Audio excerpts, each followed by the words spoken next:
શ્રી ગણેશાય નમઃ. મિત્રો, આપ જોઈ રહ્યા છો યુટ્યુબ આપણી ચેનલ આવો સત્સંગમાં આપ સૌનું સ્વાગત છે. મિત્રો, આજે આ વિડીયોમાં આપણે સાંભળવાના છીએ વૈશાખ માસના શુક્લ પક્ષની તૃતીયા તિથિ એટલે અખા ત્રીજ કે અક્ષય તૃતીયાના મુહૂર્ત વિશે, મહિમા વિશે તથા આ દિવસે કરવાના ખાસ ઉપાય. કયા સ્થાને આ દિવસે દીપદાન કરવું સર્વશ્રેષ્ઠ મનાય છે, રાશિ અનુસાર કઈ વસ્તુનું દાન કરવાથી લાભ પ્રાપ્ત થશે તે સર્વે કંઈ આપણે આ વિડીયોમાં જાણીશું. વિવિધ ઉપાય પણ જાણીશું. જો આપને આ વિડીયો પસંદ આવે તો લાઈક કરજો, શેર કરજો. આપ આ ચેનલ પહેલી વખત જોઈ રહ્યા છો તો સબસ્ક્રાઈબ કરી લેજો, જેથી આવનાર નવા વિડીયોની માહિતી આપ સુધી તુરંત પહોંચી શકે. ધન્યવાદ. ઓમ શ્રી મહાલક્ષ્મી ચ વિદ્મહે વિષ્ણુપત્ની ચ ધીમહિ તન્નો લક્ષ્મી પ્રચોદયાત. બોલો માતા મહાલક્ષ્મીની જય. મિત્રો, અક્ષય તૃતીયા હિન્દુ ધર્મમાં એક મોટો દિવસ કહેવાય છે. અક્ષય તૃતીયાને શુભ દિવસ મનાય છે. વણજોયું મુહૂર્ત છે, અબુજ મુહૂર્ત કહેવાય છે. અક્ષય અર્થાત અનંત સમૃદ્ધિ, આશા, આનંદ, સફળતા આવો કંઈક અર્થ થાય છે. તૃતીયા અર્થાત પૂર્ણિમાનો ત્રીજો દિવસ એટલે કે સુદ પક્ષની ત્રીજ. અક્ષય તૃતીયાના દિવસે જે કોઈ શુભ કાર્ય કરવામાં આવે છે તે અક્ષય થઈ જાય છે. આજના દિવસે લગ્ન ઉત્સવ કરવો, દાન પુણ્ય કરવું, સોના ચાંદીની ખરીદી, મિલકતની ખરીદી શુભ મનાય છે. અક્ષય ફળની પ્રાપ્તિ થઈ જાય છે. આજે મૃત્યુ પામેલા સ્વજનોનું સ્મરણ પણ કરાય છે. તેમનું સ્મરણ કરીને દાન પુણ્ય કરાય છે, પિંડદાન કરાય છે, જેથી તેમને મુક્તિ મળે, અક્ષય મુક્તિ મળે. એટલા માટે આજનો દિવસ તે ખાસ છે. જે લોકો સોના ચાંદી હીરા મોતી ખરીદી શકતા નથી તેઓ ચોખાની ખરીદી, જે અક્ષત કહેવાય છે, તેની ખરીદી કરે, શુભ મનાય છે. આજે બેંકના ખાતામાં પૈસા જમા કરાવાય છે. કોઈ પણ પ્રકારની નવી વસ્તુ, વાસણો પણ ખરીદી શકાય છે. મંદિરોમાં દીપદાન થાય છે. ગરીબ લોકોને અનાજ, છત્રી, જૂતા, ચપ્પલ આદિનું દાન અપાય છે, કારણ કે અત્યારે ઉનાળાની ઋતુ હોય છે. ગરીબ બાળકોને શિક્ષણની જે વસ્તુ છે તે દાન આપી શકાય છે. આ અક્ષય તૃતીયાના દિવસે મહાકાવ્ય મહાભારતની રચના કરવામાં આવી હતી. ભગવાન શ્રી વેદવ્યાસજીએ ગણપતિજી દ્વારા આ મહાકાવ્યની રચના કરી હતી. અને આજે દ્રૌપદીજીને અક્ષય પાત્ર ભેટ પણ આપવામાં આવ્યું હતું ભગવાન શ્રી કૃષ્ણ દ્વારા. આજના દિવસે ભગવાન શ્રી પરશુરામ હરિનારાયણના 6ઠ્ઠા અવતાર પરશુરામનો જન્મદિવસ મનાવાય છે. જન્મ જયંતિના રૂપે ઉત્સવ મનાવાય છે. આ ઉપરાંત ગંગાજીએ આજના દિવસે પૃથ્વી લોક ઉપર અવતરણ કર્યું હતું, માટે ગંગાજીનો જન્મોત્સવ તરીકે પણ આજના દિવસે ઉજવણી થાય છે. છોટા ચારધામ યાત્રા છે, જે અક્ષય તૃતીયાના દિવસે શુભ પ્રસંગે યમનોત્રી મંદિર અને ગંગોત્રી મંદિર ખોલવામાં આવે છે. અક્ષય તૃતીયાના અભિજીત મુહૂર્ત પર મંદિરો ખોલવામાં આવે છે, દર્શન થાય છે. આજના દિવસે સુદામાજીએ દ્વારકામાં પોતાના બાળપણના મિત્ર શ્રી કૃષ્ણ ભગવાનની મુલાકાત લીધેલી હતી. ભગવાનના વરદાનથી અમર્યાદિત સંપત્તિ પણ પ્રાપ્ત થઈ હતી. જન્મો જન્મની ગરીબી સુદામાજીની દૂર થઈ હતી. આજના દિવસે ભગવાન કુબેરને ભગવાન મહાદેવ શક્તિપતિ દ્વારા ધન સંપત્તિનો ભંડાર કુબેર ભંડાર પ્રાપ્ત થયો હતો અને સંપત્તિના દેવતા તરીકે કુબેર ભગવાનની નિમણૂક પણ થઈ હતી.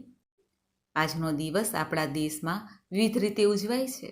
મહારાષ્ટ્રમાં અક્ષય તૃતીયાના દિવસે નવા કાર્યની શરૂઆત માટે શુભ મનાય છે. આજના દિવસે બહેનો સૌભાગ્યની રક્ષા માટે પ્રાર્થના કરે છે ઈશ્વરને, અને ઘરમાં કંઈક ને કંઈક નાની વસ્તુ પણ ખરીદીને અવશ્ય લાવે છે, જે ઘરમાં ઉપયોગી થાય. ઓડિશા બાજુ આજના દિવસે કહેવાય છે કે મુઠ્ઠી અનાજ લઈને તેને વાવવામાં આવે છે. આજે ખેતી વાવવાની શરૂઆત થાય છે. ખેતરો ખેડ્યા પછી ખેડૂતો રાજ્યમાં સૌથી મહત્વપૂર્ણ ખરીફ પાક કહેવાય છે, જેને અખી મુઠ્ઠી કહેવાય છે. અખી એટલે કે અક્ષય તૃતીયાના દિવસે ડાંગરની મુઠ્ઠી લઈને તેને વાવે છે. તે શુભ મનાય છે, જેથી આખું વરસ ખેડૂતને ખેતીનો પાક સરસ રીતે પ્રાપ્ત થાય, સુખ સમૃદ્ધિ આવે. આ ઉપરાંત અન્ય રાજ્યોમાં આજે મુખ્ય મંદિરમાં દેવતાઓની પૂજા ઉપાસના થાય છે, ચંદનનો લેપ થાય છે. એમ વિવિધ રૂપે આજે આખા દેશમાં આ અક્ષય તૃતીયાનો ઉત્સવ મનાવાય છે. આજના દિવસે માતા મહાલક્ષ્મીની પૂજા, કુબેર ભગવાનની પૂજા, શ્રી ગણેશજીની પૂજા તથા આપણા ઈષ્ટદેવની પૂજા સર્વશ્રેષ્ઠ મનાય છે. અક્ષય ફળની પ્રાપ્તિ થાય છે, સુખ સમૃદ્ધિ, આરોગ્ય, સૌભાગ્યની પ્રાપ્તિ થાય છે. આ ઉપરાંત આપણા પિતૃઓને શ્રાદ્ધ, તર્પણ, પિંડદાન કરવાથી ઘરમાં સુખાકારી રહે છે, વંશવૃદ્ધિ થાય છે. સૌપ્રથમ આપણે જાણી લઈએ અક્ષય તૃતીયાના મુહૂર્ત વિશે. આ તિથિ ક્યારે આરંભ થાય છે અને પૂજાનું શુભ મુહૂર્ત શું છે? આપણા હિન્દુ પંચાંગ અનુસાર અક્ષય તૃતીયા એટલે કે અખા ત્રીજ વૈશાખ માસના શુક્લ પક્ષની ત્રીજની તિથિ પ્રારંભ થાય છે. તારીખ 29 એપ્રિલ 2025 સાંજે લગભગ 5:30 વાગ્યે. જે આ તિથિ પૂર્ણ થાય છે 30 એપ્રિલ 2025 બપોરના લગભગ 2:10. ઉદયા તિથિ અનુસાર હંમેશા અક્ષય તૃતીયાની પૂજા વિધિ કરાય છે, અક્ષય તૃતીયાનો ઉત્સવ મનાવાય છે સૂર્યોદય થતાં જ. એટલા માટે આ અક્ષય તૃતીયા તારીખ 30 એપ્રિલ 2025ના દિવસે મનાવવાની રહેશે. આજે બુધવાર છે, ભગવાન શ્રી ગણેશજીનો પ્રિય વાર છે, એટલે ગણેશ લક્ષ્મીજીનું પૂજન કરવું સર્વશ્રેષ્ઠ મનાશે. આજના દિવસે ખાસ કરીને પૂજાનું શુભ મુહૂર્ત છે વહેલી સવારે 5:40 લઈને બપોરના લગભગ 12:30 વાગ્યા સુધી. આ દરમિયાન આપણે પૂજા, ઉપાસના, અર્ચના આપણા ઈષ્ટ દેવતાની કરી શકીએ છીએ. આ ઉપરાંત બ્રહ્મ મુહૂર્ત છે સવારે 4:15 લઈને 5 વાગ્યા સુધી.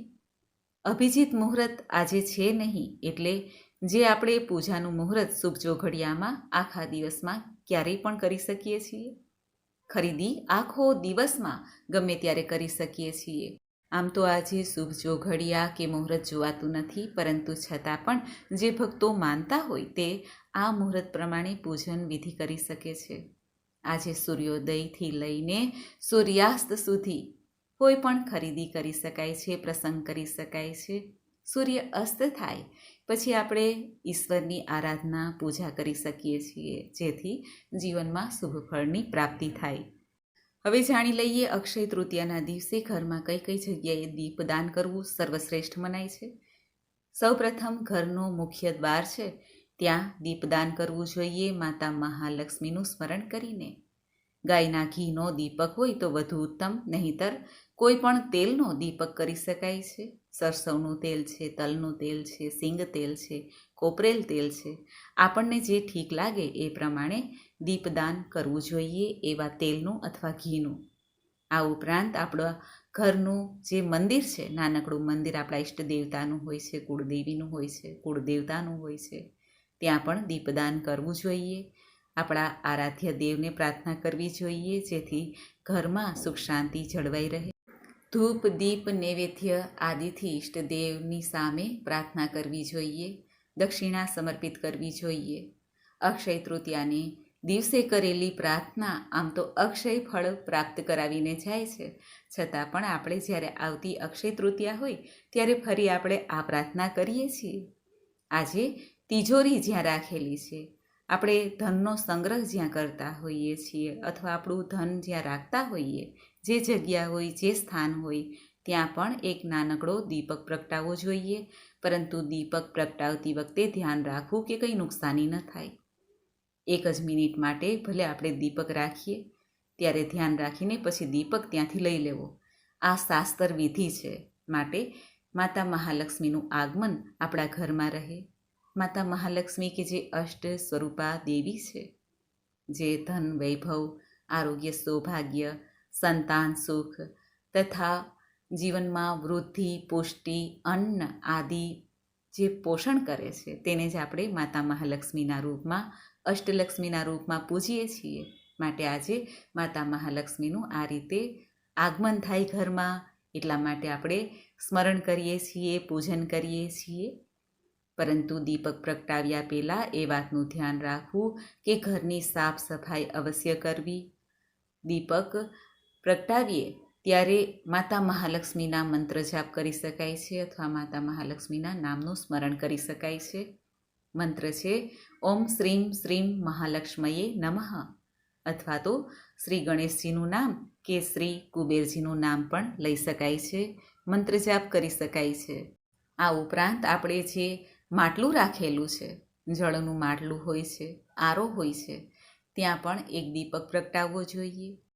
જ્યાં આપણો ચૂલો હોય છે, ગેસ હોય છે, રસોડું હોય છે, ત્યાં એક દીપક પ્રગટાવવો જોઈએ.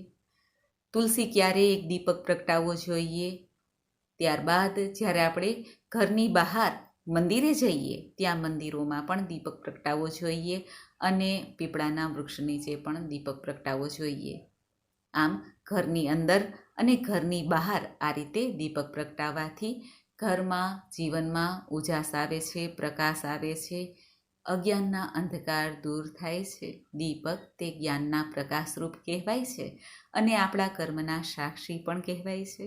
આજે સૂર્યનારાયણ દેવને અર્ધ્ય અવશ્ય આપવું, ગાયત્રી મંત્રનો જપ કરવો, સૂર્યનારાયણ દેવને પણ એક દીપદાન અવશ્ય કરવું. જ્યારે આપણે સવારે તુલસીજીની પૂજા કરીએ, દીપદાન કરીએ, ત્યારે સૂર્યનારાયણ દેવના નામનો પણ એક દીપક પ્રગટાવવો, જે આખા જગતને ઉજાસ ફેલાવે છે અને નિત્ય પોતાના કર્મમાં ક્યારેય ચ્યુત થતા નથી.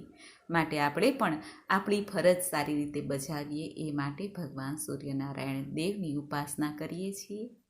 આજે આપણા કુળદેવી કુળદેવતાના દર્શન કરવા જવાય છે અને ત્યાં પણ કંઈક દાન પુણ્ય કરીને માતાજીને, ઈશ્વરને પ્રાર્થના કરાય છે. આપણે જે ધર્મમાં માનતા હોય તે ધર્મ અનુસાર પૂજાપાઠ કરાય છે. આપણા ગુરુ હોય, ગુરુ ધારણ કરેલા હોય તો તેમને ત્યાં પણ દંડવત કરાય છે. ગુરુ ન હોય તો ગુરુના નામનો પણ એક દીપક પ્રગટાવીને તેમનું સ્મરણ કરાય છે, આશીર્વાદ લેવાય છે. ઘરમાં રહેલા આપણા વડીલો ગુરુજનોના પણ આશીર્વાદ લેવાય છે. આ ઉપરાંત ગાય માતાની સેવા કરવી, બળદની સેવા કરવી, પશુ પક્ષીની દાણાચળની વ્યવસ્થા કરવી, જળની વ્યવસ્થા કરવી, ભૂખ્યાને અન્ન, તરસ્યાને જળની વ્યવસ્થા કરી શકીએ તો ઉત્તમ. જેટલું આપણાથી થાય એ કાર્ય આજે અવશ્ય કરવું, જે અક્ષય ફળ આપનારું છે. આ શુભ કાર્યો કરવાથી માતા મહાલક્ષ્મીની કૃપા સદૈવ અવિરત વર્ષા કરતી રહેશે. માતા મહાલક્ષ્મીની કૃપાથી જીવનમાં સુખ સમૃદ્ધિનું આગમન થશે. અક્ષય તૃતીયાના દિવસે સોના, ચાંદી, તાંબુ, પિત્તળ કે કોઈ પણ વાહનની ખરીદી પણ શુભ મનાય છે. માટે આપણે જે પહોંચી શકીએ તે રીતે નાની એવી ખરીદી પણ કરી શકાય છે. નમકની ખરીદી કરી શકાય છે, શંખની ખરીદી, અથવા તો માતા મહાલક્ષ્મીને જે પ્રિય છે, સમુદ્રમાંથી જે નીકળે છે તે છે શંખ, ગોમતી ચક્ર છે, અથવા તો આખું નમક હોય છે, ગાંગડા નમક હોય છે, તેની ખરીદી પણ કરી શકાય છે. 5-10 રૂપિયાની પણ ખરીદી કરીને અક્ષય તૃતીયાનો ઉત્સવ મનાવી શકાય છે. આ ઉપરાંત માતા મહાલક્ષ્મીને પ્રિય એવી કોડી પણ ખરીદી શકાય છે, હળદર ખરીદી શકાય છે, આખા ધાણા છે, અક્ષત છે, ચોખા છે, તે ખરીદી શકાય છે. આજે માતા મહાલક્ષ્મીને પ્રિય એવું લાલ વસ્ત્ર લઈ આવીને પણ આપણે ઘરમાં રાખી શકીએ છીએ, તિજોરીમાં રાખી શકીએ છીએ. એવું નથી કે આપણે સોના, ચાંદી, મિલકત ખરીદીએ તો જ લાભ પ્રાપ્ત થાય છે. નાની એવી ખરીદી કરીને શાસ્ત્ર રીતે પણ આ દિવસને ઉજવી શકીએ છીએ. આ ઉપરાંત પોતાના માટે પણ ખરીદી કરી શકાય છે. બહેનો પોતાના શૃંગારની સામગ્રી ખરીદી શકે છે, વસ્ત્ર ખરીદી શકે છે, અથવા તો ઘર માટે, રસોડા માટે વાસણ છે, ઘરનું કોઈ ફર્નિચર છે તે ખરીદી શકે છે. ઘરના બાળકો માટે, પોતાના ઘરના જે સદસ્યો છે તેના માટે પણ ખરીદી કરી શકાય છે. ભાઈઓ પણ પોતાના માટે વસ્ત્ર આદિ ખરીદી શકે છે. વીંટી છે, લક્કી છે, અથવા તો બોલપેન છે. વિદ્યાર્થી પણ પોતાના માટે પુસ્તક છે, બોલપેન છે, પેન્સિલ છે, તે ખરીદી શકે છે.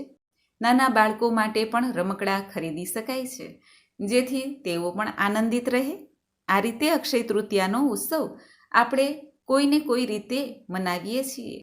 જે આપણા ઘરના વડીલો છે તેમના માટે જે તેઓ ઉપયોગ કરતા હોય તે વસ્તુ લઈ આવી શકાય છે. જેમ કે વસ્ત્ર છે, તેમના માટે લાકડી છે, તેમના માટે ચશ્મા છે, અથવા તો તેમને જે અનુકૂળ હોય તેવી વસ્તુ તેમના માટે આજે લઈ આવી શકાય છે. આ રીતે ખરીદી કરવાથી ધન, સ્વાસ્થ્ય, પરિવારમાં સુખ સમૃદ્ધિ આગમન થતું રહે છે. હવે આપણે જાણી લઈએ કે રાશિ અનુસાર આજે કઈ રીતે દાન પુણ્ય કરવું જોઈએ. જ્યોતિષશાસ્ત્રમાં 12 રાશિ આપેલી છે. તેમાં 12 રાશિમાં પહેલી રાશિ છે મેષ રાશિ. મેષ રાશિના લોકો ઘઉંનું દાન કરે અને તુલસી ક્યારે એક દીપક પ્રગટાવે. વૃષભ રાશિવાળા દૂધની મીઠાઈનું દાન કરે અથવા દૂધનું દાન કરે.